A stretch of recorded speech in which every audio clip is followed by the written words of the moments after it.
عزت نے جو ہماری تخلیق کا ایک خاص اہتمام فرمایا، ہمیں پیدا فرمایا تو ایک خاص نوعیت کے ساتھ، ہماری تخلیق فرمائی تو ایک خاص طریقے کے ساتھ تمام مخلوقات پیدا فرمائیں، جانور بنائے، حیوانات بنائے، جمادات بنائے، نباتات بنائے، جو کچھ بھی اللہ رب العزت نے پیدا فرمایا، انما امرہ اذا اراد شیئا ان یقول له کن فیکون، بس اللہ رب العزت نے لفظ کن فرمایا اور وہ چیز فوراً ماضی وجود میں آ گئی۔ لیکن اس حضرت انسان کی عظمت، اس حضرت انسان کی بزرگی، اس حضرت انسان کی شان یہ ہے جس کی تخلیق کا اللہ رب العزت نے خاص مقصد بھی رکھا، اور تخلیق کرتے ہوئے لفظ کن کا استعمال نہیں فرمایا۔ یہ نہیں کیا کہ صرف لفظ کن فرمایا اور حضرت آدم ماضی وجود میں آ گئے، بلکہ فرمایا ہر چیز کو میں نے لفظ کن سے وجود بخشا ہے۔ لیکن جب اسی انسان کو بنانے کی باری آئی تو اس وقت فرمایا فَخَلَقْتُ بِيَدَيَّ، میں نے اس انسان کو اپنے دست قدرت سے بنایا۔ ہر چیز کو اللہ رب العزت نے لفظ کن سے مرز وجود میں آنے کا شرف بخشا، لیکن صرف اور صرف اس انسان کو اللہ رب العزت نے جب پیدا فرمایا تو اپنے دست قدرت سے بنایا، اپنے دست قدرت سے بنایا، اپنے دست قدرت سے، قدرت والے اپنے ہاتھوں سے انسان کی تخلیق فرمائی۔ یہی وجہ انسان کو بشر کہا جاتا ہے۔ انسان کا بشر ہونا یہ اس کی اعلیٰ ٹور ہے، اعلیٰ شان ہے، اس کی اعلیٰ عزت ہے۔ اگر کوئی آپ کو یہ کہے کہ آپ بشر ہیں تو آپ سمجھ جائیں کہ آپ کو ڈھیروں شان عطا کی گئی ہے، آپ کو پورا پروٹوکول دیا گیا ہے، کیونکہ بشر اس مخلوق کو کہتے ہیں جس کو اس کے خالق نے اپنے دست قدرت سے بنایا۔ تو بشر ہونا یہ انسان کی شان ہے، بشر ہونا انسان کی شان ہے۔ کبھی بھی انسان کو فرشتہ کہلانے کی کوشش نہیں کرنی چاہیے۔ فرشتہ کہلوانا یہ انسان کی شان نہیں، انسان کی شان یہ ہے کہ انسان کہے کہ میں بشر ہوں، مجھے اللہ رب العزت نے اپنے دست قدرت سے پیدا فرمایا، اور صرف دست قدرت سے پیدا نہیں فرمایا بلکہ فرمایا وَلَقَدْ كَرَّمْنَا بَنِي آدَمَ، حیوانات بھی میری مخلوق میں تھے، جمادات بھی میری مخلوق میں سے، نباتات بھی میری مخلوق میں سے، یہ تمام کی تمام مخلوقات میری تھیں، لیکن ہم نے عزت، شرف، کرامت کا تاج کسی شیر کے سر پہ نہیں سجایا، کسی عالی شان گھوڑے کے سر پہ نہیں سجایا، جنات کے سر پہ نہیں سجایا۔ ہم نے اگر شرف اور کرامت اور بزرگی کا تاج سجایا ہے تو اس حضرت انسان کے سر پہ سجایا۔ وَلَقَدْ كَرَّمْنَا بَنِي آدَمَ، ہم نے حضرت آدم علیہ السلام کی اولاد پر عزت و کرامت کا تاج سجایا۔ ہم نے حضرت انسان کو یہ شرف اور بزرگی والا تاج پہنایا۔ ہم نے انسان کو مسعود ملائک بنایا، تمام ملائکہ کو آرڈر کیا کہ تم تمام کے تمام اس انسان کو سجدہ کرو۔ یہی وجہ ہے حضرت علامہ اقبال رحمۃ اللہ علیہ پکار اٹھے کہ مجھے فرشتہ مجھ کو کہنے سے میری توہین ہوتی ہے، فرشتہ مجھ کو کہنے سے میری توہین ہوتی ہے، میں مسجود ملائک ہوں، مجھے انسان ہی رہنے دو،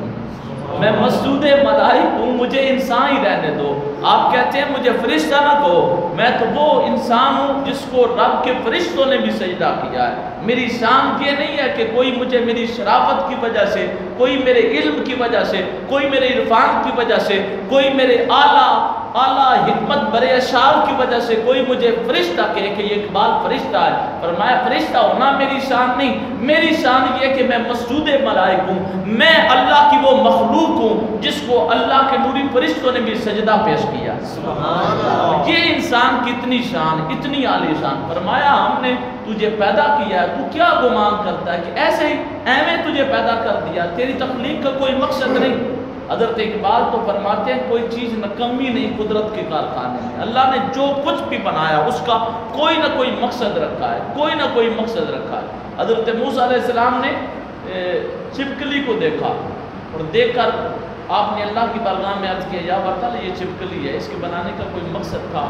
اللہ رب العزت نے فرمایا کہ میری یہ قدرت اور میری حکمت ہے کہ آپ کے پوچھنے سے پہلے یہ چھپکلی پوچھ رہی تھی، یا اللہ تعالیٰ موسیٰ علیہ السلام کو بنایا، اس کے بنانے کا کوئی مقصد ہے؟ تو یہ بات کرنے کا مقصد یہ ہے کہ اللہ رب العزت نے جس چیز کو بھی پیدا فرمایا اس کا کوئی نہ کوئی اللہ رب العزت نے مقصد رکھا۔ اور حضرت انسان کا مقصد کیا رکھا؟ جو آج کا انسان گمان کرتا ہے کہ روٹی کھانا میرا مقصد ہے، پانی پینا میرا مقصد ہے، روزی کمانا میرا مقصد ہے، بچوں کا پیٹ پالنا میرا مقصد ہے، بازار میں جانا میرا مقصد ہے، میلے لگانا میرا مقصد ہے، یہ انسان کا مقصد نہیں۔ فرمایا کائنات کی ہر چیز کو میں نے تیرے لیے پیدا کیا، یہ زمین بھی تیرے لیے، یہ آسمان بھی تیرے لیے، کل جہان تیرے لیے، ہر حیوان تیرے لیے، کائنات کا ہر بڑے سے بڑا میرا جانور جو ہے، میری مخلوق جو ہے وہ عاجز ہے، اور میں نے تجھے دنیا کے ہر اس سے مکمل طور پہ محفوظ رکھ کے صرف اپنا تجھے محتاج بنایا۔ گھوڑا چاہے لاکھ کا ہو، چاہے 10 لاکھ کا ہو، چاہے 20 لاکھ کا ہو، چاہے وہ 5 کلیان ہو، جو مرضی گھوڑا ہو، وہ جب بھی پانی پیے گا، چارہ کھائے گا، بتائیں کیا سب اوپر رکھ کے کھائے گا یا نیچے جا کے؟ وہ منہ نیچے رکھے گا تو چارہ کھائے گا، وہ منہ نیچے کرے گا تو ندی سے، نالے سے، تالاب سے پانی پیے گا۔ اگر منہ نیچے زمین پہ نہیں رکھے گا اسے خوراک نہیں مل سکتی۔ جنگل کا بادشاہ شیر ہے، پورے کے پورے جنگل کے جانور اس سے ڈرنے والے ہیں، ہر ایک کے دل میں اس کا خوف موجود ہے، ہر ایک کے شعور میں یہ بات موجود ہے کہ شیر سے ہم نے بچ کے رہنا ہے، اس کی اطاعت گزاری کرنی ہے۔ لیکن شیر بھی اس قدر محتاج ہے، جب تک منہ نیچے نہیں رکھتا اس وقت تک کبھی بھی کھانا اس کے منہ میں نہیں جاتا، گوشت اس کے دانتوں کے اندر نہیں جاتا، پانی کبھی اس کے قریب نہیں جاتا۔ اور شہباز وہ پرندہ ہے جو آسمان کی وسعتوں کو مسخر کرنے والا ہے، آسمان کا سینہ چیرنے والا ہے۔ وہ شاہین، وہ شہباز آسمان کو تو چیر سکتا ہے، آسمان کی وسعتوں کو مسخر کر سکتا ہے، آسمان کی بلندیوں کو چھو سکتا ہے، لیکن اس شاہین کے اندر بھی اللہ رب العزت نے یہ عاجزی رکھی، یہ کمزوری رکھی کہ وہ اپنے ہاتھوں، اپنے پنجوں کے ساتھ کبھی بھی پانی نہیں پی سکتا۔ وہ جو بھی خوراک کھائے گا اسے اپنا سر کسی نہ کسی طریقے سے نیچا کرنا پڑے گا، دانا کھائے گا تو سر جھکا کے، اگر پانی پیے گا تو پھر بھی اپنی چونچ کو نیچے کر کے زمین کے ساتھ رابطہ قائم کرنا پڑے گا، ذلت اٹھانی پڑے گی، پھر خوراک کھائے گا۔ لیکن حضرت انسان کی باری آئی، فرمایا ہم نے تجھے عزت عطا کی، ہم نے کرامت کا تاج تیرے سر کے اوپر سجایا، ہم نے فرشتوں سے تمہیں سجدہ کروایا، ہم نے ہر جانور کو پیدا کیا، لفظ کل سے پیدا فرمایا، لیکن تمہیں ہم نے اگر پیدا کیا ہے تو اپنے دست قدرت سے پیدا کیا ہے، اس لیے اب تجھے ہم نے ذلیل نہیں ہونے دینا، اب ہم نے تمہیں خوار نہیں ہونے دینا، ہم نے تجھے ایک پروٹوکول عطا کیا ہے، ہم نے اے انسان تجھے فضول نہیں پیدا کیا، تیری ڈھیر ساری شانیں رکھی ہیں، اور شانوں کا اظہار اللہ رب العزت نے کیوں فرمایا؟ اللہ رب العزت نے ہر جانور، ہر زیرو کو کھانے کے لیے سر جھکانے کا آرڈر فرمایا، لیکن حضرت انسان کو فرمایا تو نے سر جھکانا نہیں، میں نے یہ 2 ہاتھ تیرے نوکر بنا دیے ہیں، میں نے یہ 2 ہاتھ تیرے ملازم بنا دیے ہیں، اب ان ہاتھوں کے ساتھ تو چیز کو اٹھاتا جا، کھاتا جا، میرا شکر ادا کرتا جا۔ فرمایا انسان تیرا سر زمین پر نہیں جھکنا چاہیے، کسی بھی دنیا دار کے سامنے نہیں جھکنا چاہیے، کسی بھی جاندار کے سامنے نہیں جھکنا چاہیے، کسی بھی دانے اور رزق کے اوپر تیرا منہ نہ جھکے، تیرا منہ جھکے تو صرف میری بارگاہ میں جھکے۔ اس وجہ سے یہ حکمت رکھی کہ اللہ رب العزت نے انسان کو 2 ہاتھ دیے تاکہ خوراک کھانے کے لیے یہ سر نہ جھکائے،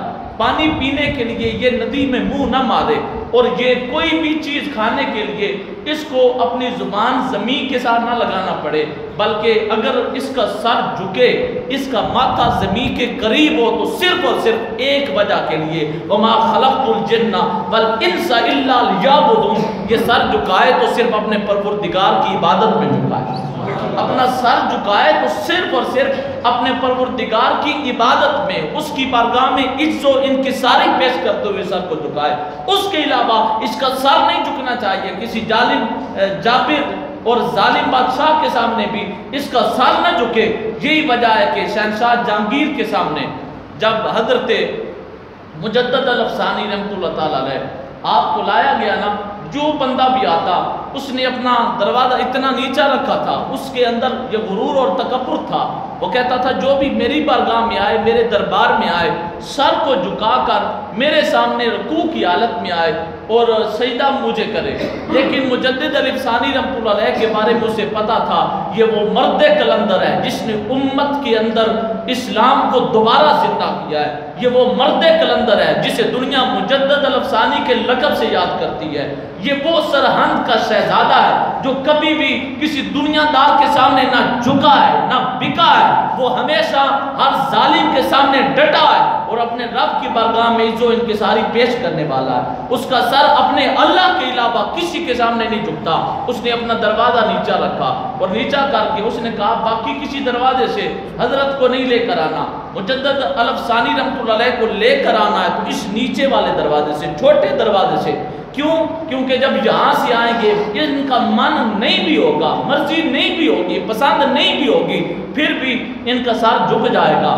ان کو عذر ہو جائے گا، یہ کہیں گے کہ میں سر تو نہ جھکاتا، دروازہ چھوٹا ہے، اور میں اپنا غرور جو ہے وہ راضی کر لوں گا، میں کہوں گا کہ میرا جو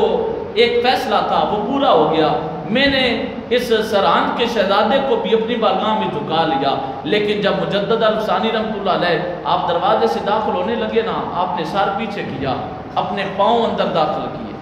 اپنے پاؤں اندر داخل کر کے سر پیچھے کر کے آپ جب اندر آئے تو آپ نے اپنا سر پیچھے کیا ہوا تھا اور پاؤں اس جہانگیر کے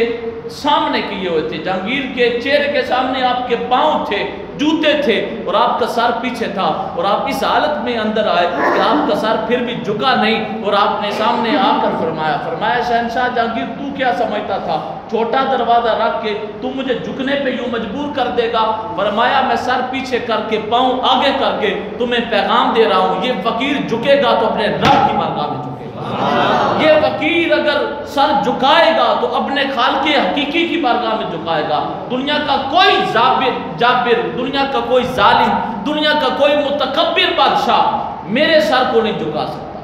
یہ فقیرانہ شان ہے۔ فرمایا انسان میں نے تجھے دنیا کے ہر طاقت کے سامنے جھکنے سے منع کیا، تیرا سر جھکے تو صرف میری بارگاہ میں، کسی رزق کے لیے، کسی رزق کے لالچ میں، کسی انسان کے لیے تیرا یہ سر نہیں جھکنا چاہیے۔ اور جب تو میری بارگاہ میں سر کو جھکائے گا، تو پنجگانہ نماز کو اپنا عادی بنائے گا، تو مسجد کے ساتھ اپنا تعلق قائم کرے گا، جب تو سمجھ جائے گا افا حسبتم انما خلقناکم عبثا وانکم الینا لا ترجعون، کہ میرے تخمینے غلط ہیں، میرے اندازے غلط ہیں، میرے گمان غلطی کا شکار ہیں، حقیقت یہ ہے مجھے فضول پیدا نہیں کیا گیا، اور میں نے زندگی کو ہمیشہ ہمیشہ ہمیشہ اختیار نہیں کرنا، ایک نہ ایک دن آنا ہے، کل من علیہا فان ویبقی وجہ ربک ذو الجلال والاکرام، جس دن میری ہستی بھی فنا ہو جائے گی، میری قبر بھی فنا ہو جائے گی، قبر کی زندگی بھی ہمیشہ کی زندگی نہیں، یہ عالم برزخ ہے، ایک نہ ایک دن ختم ہونا ہے، پھر عالم معاشر شروع ہونا ہے۔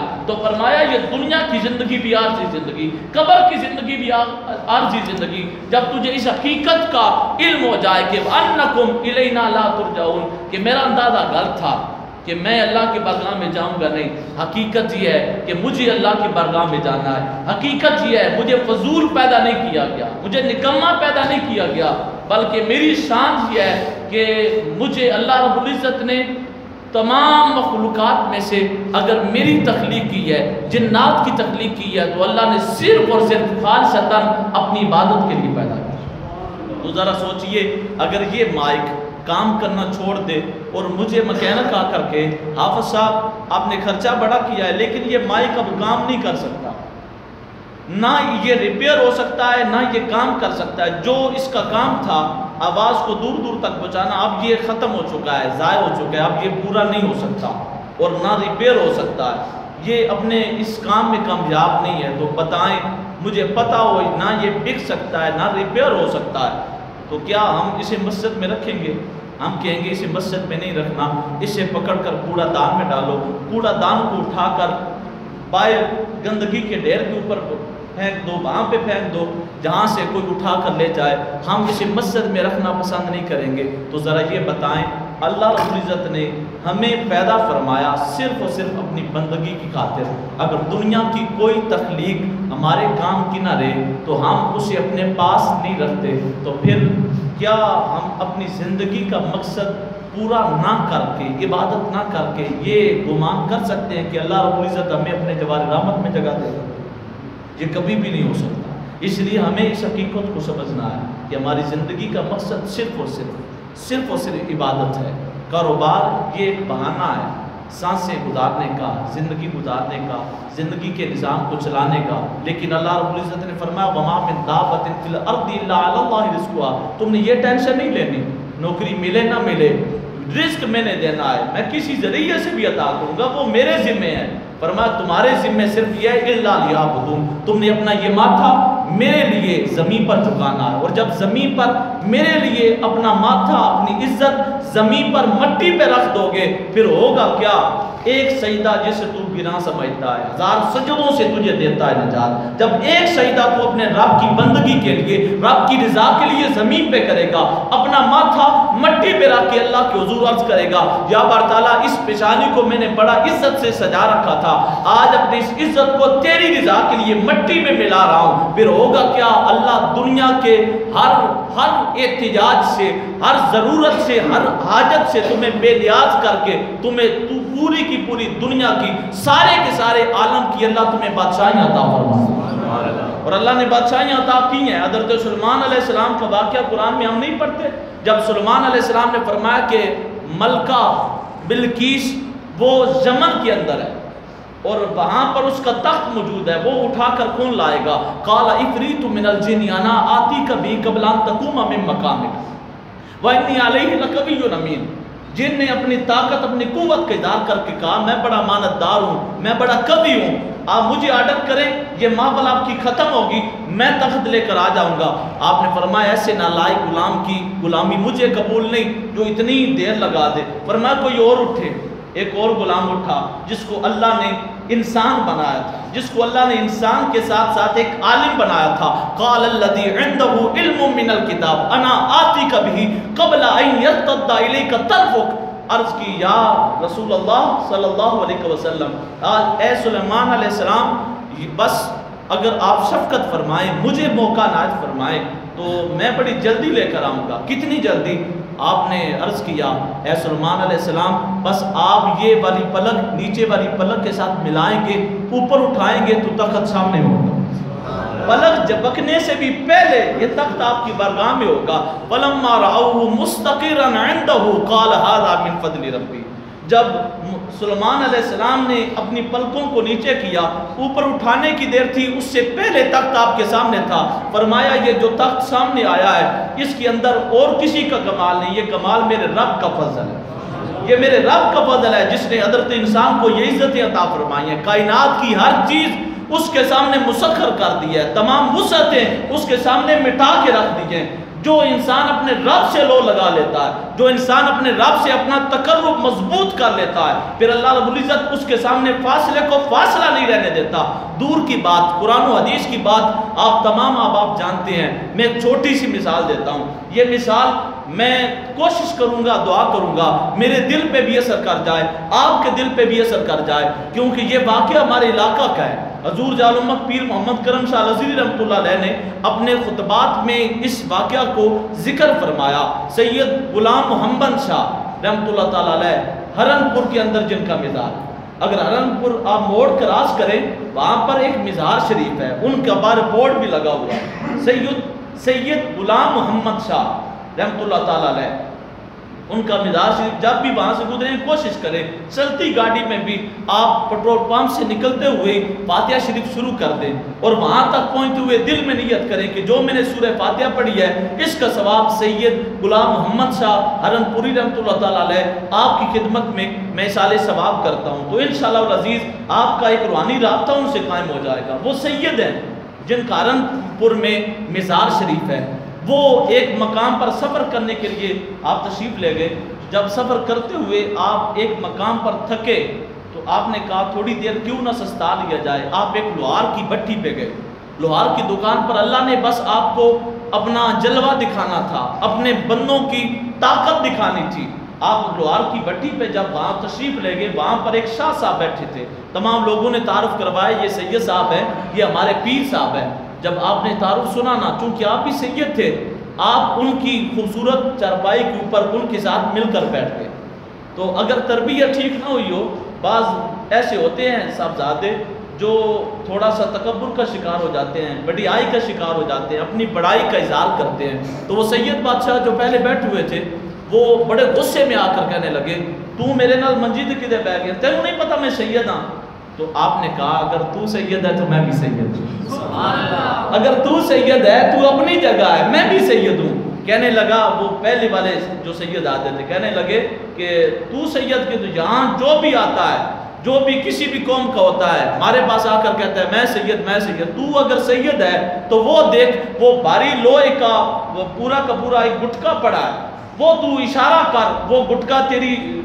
خدمت میں تیرے قدموں میں آ جائے۔ حضرت سید غلام محمد شاہ رحمۃ اللہ علیہ آپ کہتے ہیں میں دل میں تھوڑا کھٹکا محسوس ہوا کہ کرامت کا اظہار کرنا ولی کے لیے یہ ضروری نہیں ہوتا، استقامت کا اظہار کرنا ولی کے لیے ضروری ہوتا ہے، لیکن چونکہ آپ کے نسب پر ابتان کا خطرہ تھا، اگر آپ یہ کام نہ کرتے تو سید بادشاہ نے کہنا تھا کہ یہ سید کوئی نہیں، اس سے یہ کام بھی نہیں ہوا، تو آپ نے دل ہی دل کے اندر 2 مرتبہ کہا پیر سیال پیر سیال، اپنے مرشد گرامی کو پکارا۔ اسی وقت وہ دور پڑا ہوا لوہے کا جو گٹکا تھا فوراً آپ کے قدموں میں آ گیا،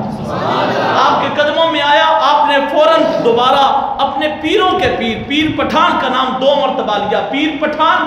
پٹھان، بس اتنا زبان سے ادا کیا۔ ابھی آپ نے لمبی چوڑی فریاد پیش نہیں کی، جو گٹکا آپ کے قدموں میں آیا تھا وہ دوبارہ اڑ کر اپنے مقام پر چلا گیا۔ جب واپس گیا وہاں بیٹھے ہوئے تمام آپ کے معتقد بنے، آپ چلتے چلتے سیال شریف پہنچے، آپ کو دل کے اندر یہ آرزو تھی کہ میں اپنے مرشد گرامی کی خدمت میں عرض کروں گا کہ حضرت جی آپ کا نام تو میرے لیے ایک وظیفے کی حیثیت رکھتا ہے، آپ کا نام لیتا گیا ہوں، اللہ نے کائنات کی چیزیں میری نوکر بنا کے رکھ دی ہیں، لوہے بھی میرا کہنا مانتے ہیں، کہتے ہیں میں دل میں یہ تڑپ لے کر، یہ طلب لے کر، یہ آرزو اور جستجو لے کر کہ میری مرشد گرامی سے ایسی عقیدت ہے کہ آپ کا نام لیتا گیا ہوں، فوراً کائنات کی چیز نے میری نوکری کی ہے۔ کہتے ہیں جب میں وہاں پر پہنچا نا تو حضرت خواجہ شمس الدین سیالوی رحمۃ اللہ علیہ، جنہیں دنیا شمس العارفین کے نام سے جانتی ہے، وہ مسکرانے لگے، مسکرا کر کہنے لگے اے غلام محمد شاہ، تو نے آج بڑی چھوٹی سی بات کی ہے، تو نے بس ایک لوہے کے گٹکے کو میرا نام لے کر پکارا ہے، اگر آج میرا نام لے کر تو پہاڑ کو آرڈر کرتا وہ بھی تیرے قدموں میں آ جاتا، اگر پہاڑ کو بھی آرڈر کرتا تو میں